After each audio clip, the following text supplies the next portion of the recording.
রাজ্যকে চিঠি জাতীয় নির্বাচন কমিশনের আধিকারিক বদলি সংক্রান্ত চিঠি কমিশনে 3 বছরের বেশি একই পদ আঁকড়ে বসে আছেন তাদের সরাতে রাজ্যকে চিঠি দিল জাতীয় নির্বাচন কমিশন।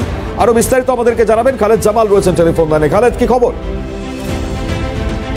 যোগাযোগ বিচ্ছিন্ন হয়ে গিয়েছে। আমরা জানাচ্ছি যেমনটা আধিকারিক বদলি সংক্রান্ত এই চিঠি কমিশনের তরফে গিয়েছে, যারা 3 বছরের বেশি সময় পদ আগলে বসে আছেন তাদের উদ্দেশ্যে এই চিঠি, তাদেরকে সরাতে হবে।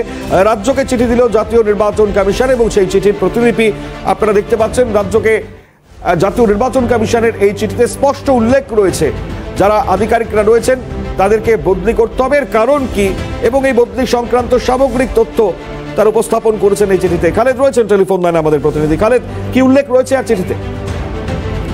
দেখুন, আমরা জানি যে ইতিমধ্যে জাতীয় নির্বাচন কমিশন বিভিন্ন যে নির্দেশিকা দিয়েছিল তার মধ্যে অন্যতম নির্দেশিকা ছিল যে যারা একটা পদে 3 বছরের বেশি রয়েছেন বা আঁকড়ে বসে রয়েছেন সেই সমস্ত আধিকারিকদের সরিয়ে দিতে হবে। তারপরে যেটা দেখা গেল বিভিন্ন জায়গায় রাজ্যের যে সেই সমস্ত আধিকারিক যারা রয়েছেন তারা হয়তো ওই পদে আছেন, না হলে তাদেরকে বদলি করা হয়েছে, কিন্তু বদলিও করা হলেও তাদেরকে সেই লোকসভা কেন্দ্রে নিয়োগ করা হয়েছে। সেখানেই কিন্তু জাতীয় নির্বাচন কমিশন পরিষ্কারভাবে চিঠিতে জানিয়ে দিয়েছে যে একটা আধিকারিক যে একই পদে 3 বছরের বেশি থাকছে বা ওই লোকসভা কেন্দ্রে থাকছে তাকে কিন্তু সেই লোকসভাতে থাকতে পারে না।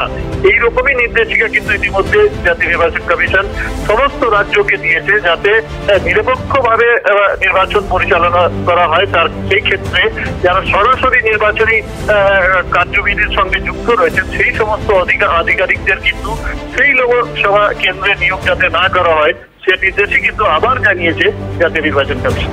ধন্যবাদ খালিদ। কথা বলছিলাম আমাদের প্রতিনিধি খালিদ জামালের সঙ্গে।